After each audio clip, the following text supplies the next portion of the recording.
chiffres Covid. Le nombre de cas de coronavirus détectés en 24 heures repart à la hausse en France ce mardi avec près de 5000 contaminations de plus. Les chiffres continuent de grimper sensiblement à l'hôpital.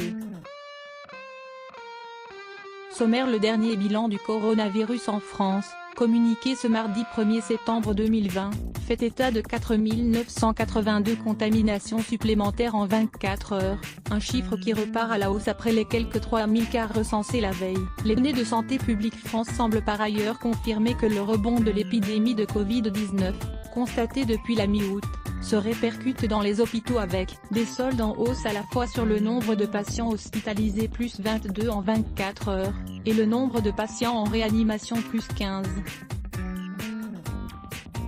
Le nombre de décès évolue lui aussi avec 26 morts de plus recensés depuis le dernier bilan. Ces chiffres tiennent compte de l'évolution de la mortalité dans les EHPAD, actualisés ce mardi. 10 514 décès ont été déplorés sur les 30 661 au total depuis le début de l'épidémie. Ce qui correspond à 7 décès de plus en EHPAD depuis la dernière actualisation, le 28 août. Voici les dernières données officielles disponibles sur le Covid-19 en France selon les bilans quotidiens de Santé publique France et du ministère de la Santé, basés sur les données des tests SI-DEP, les données hospitalières et les remontées des établissements médico-sociaux, dont les EHPAD. De nombreuses précisions sont nécessaires pour bien appréhender ces chiffres. Elles sont détaillées sous le tableau. Voici le nombre de cas de Covid-19, de décès, hospitalisation, de réanimation et de guérison observés en plus ou en moins par rapport au précédent bilan, généralement la veille. Dernières données disponibles en France selon les bilans quotidiens de Santé publique France et du ministère de la Santé. Lire aussi à partir de ces données quotidiennes sur le coronavirus en France, nous avons élaboré plusieurs courbes qui permettent d'observer l'évolution du virus. Selon le nombre de cas confirmés, par test PCR, autrement dit nasopharyngé, le nombre d'hospitalisations et de patients en réanimation, le nombre de décès en milieu hospitalier et de décès totaux et le nombre de retours à domicile, assimilés à des guérisons. Précision importante sur le nombre de cas, le gouvernement et Santé publique France ont changé leur méthode de recueil des données concernant les résultats des tests à la mi-mai, avec le projet 6 départements. Si le nombre de cas détectés semble aussi élevé à la fin août qu'à la fin mars, les chiffres ne sont donc pas complètement comparables. La quantité comme la nature des tests effectués ont très largement évolué depuis le déconfinement. De quelques milliers de tests, la France est passée à plus de 700 000 tests chaque semaine aujourd'hui, impactant immanquablement les chiffres. Par ailleurs, au plus fort de la crise en mars-avril, les tests concernaient principalement les personnes gravement malades, admises à l'hôpital, mettant de côté tous les malades pas ou peu symptomatiques. Dans un point daté du 9 juillet, Santé publique France estimait par extrapolation que pour la semaine 11, du 9 au 15 mars, le nombre de personnes infectées par le SARS-CoV-2 aurait pu s'élever à 720 000 cas contre moins de 6 400 réellement recensés en cumul à l'époque.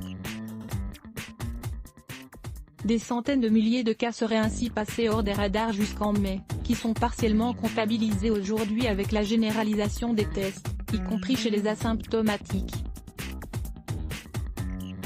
Nota bene, des erreurs et des corrections de données ont été signalées à plusieurs reprises par Santé publique France, aboutissant parfois à des surestimations suivies généralement d'évolutions négatives du nombre de cas et de morts.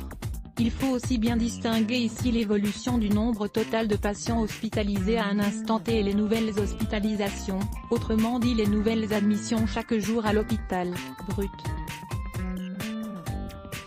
Dans un cas, il s'agit d'un solde, qui tient compte des entrées, mais aussi des sorties de l'hôpital, guérison ou décès. Dans l'autre, on parle uniquement des nouvelles entrées à l'hôpital ou en réanimation pour Covid sur une journée. Pour chaque graphique, la courbe représente le cumul, total des cas, des hospitalisations en cours, tandis que les barres correspondent aux évolutions quotidiennes, solde des hospitalisations chaque jour, nouveaux décès, etc. Le ministère de la Santé calcule également, à partir des données brutes, une série de statistiques sur la progression du Covid-19 dans le pays. 4 indicateurs particulièrement importants sont présentés ci-dessous: le taux d'incidence, le nombre de reproductions effectifs, le taux d'occupation des lits en réanimation et le taux de positivité des tests RT-PCR. Si les deux derniers sont aisément compréhensibles, pourcentage de lits de réanimation occupés et pourcentage de tests positifs sur le nombre de tests total effectués, les deux premiers méritent une définition. Le taux d'incidence, représenté par la première courbe, est considéré comme un indicateur clé sur la virulence du virus. Il s'agit du nombre de nouveaux cas de coronavirus diagnostiqués par test PCR survenus sur les 7 derniers jours. Ce chiffre est rapporté au nombre d'habitants, soit un taux exprimé pour 100 000 habitants. Le nombre de reproductions, R, correspond quant à lui au nombre moyen de personnes contaminées par un malade. Si ce chiffre est supérieur à 1, cela signifie qu'une personne atteinte de Covid-19 contamine plus d'une autre personne en moyenne actuellement et donc que la maladie progresse. Sur le portail Géode, Santé publique France met à disposition plusieurs cartes donnant un aperçu à un instant T de la circulation du coronavirus sur le territoire. Peuvent être consultées des cartes départementales et régionales sur le taux de positivité des tests, pourcentage de tests Covid positifs sur le nombre total de tests réalisés, ou sur le taux d'incidence évoqué ci-dessus. Le seuil d'alerte a été fixé à 50 pour 100 000 habitants. Les autres cartes sur la circulation du Covid, taux de positivité, des tests PCR par département, voire la carte R effectif, taux de reproduction du virus, par région, voire les cartes liées à la positivité des tests, à l'incidence ou encore au taux de reproduction du virus, ci-dessus, sont de premiers indicateurs de la circulation du coronavirus au niveau territorial. Les cartes portant sur les actes de SOS médecins ou les passages aux urgences sont des indicateurs pertinents dans un deuxième temps, quand la progression de l'épidémie commence à se traduire par le recours à des services médicaux. En bout de course, c'est l'évolution du nombre d'hospitalisations ou de cas en réanimation qui confirmera ou non que le coronavirus circule, ou rebondit, effectivement sur un territoire donné.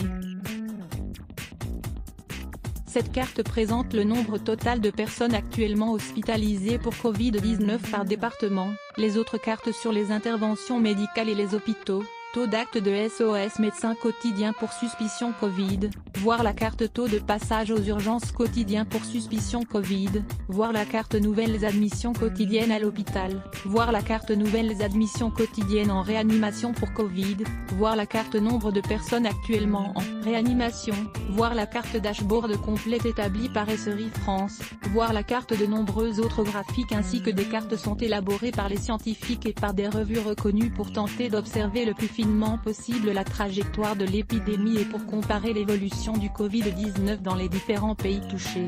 Parmi ces courbes, celles élaborées à partir des données de l'université Johns Hopkins aux États-Unis, sont parmi les plus complètes.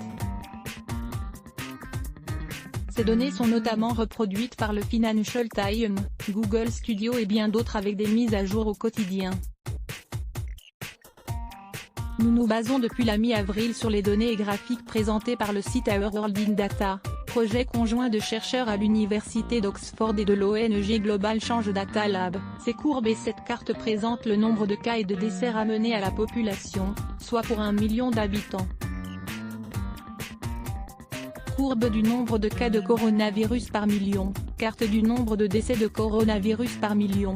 Se focaliser sur le nombre total de décès bruts dans chaque pays est en effet sujet à caution, à l'heure où la gestion de la pandémie par les gouvernements et leurs résultats provoquent de nombreuses comparaisons ainsi que de vifs débats. Ramener le nombre de morts à la population est censé gommer le poids démographique de chaque pays, mais il ne gomme pas en revanche la pyramide des âges qui présente parfois des écarts très importants d'un pays à l'autre.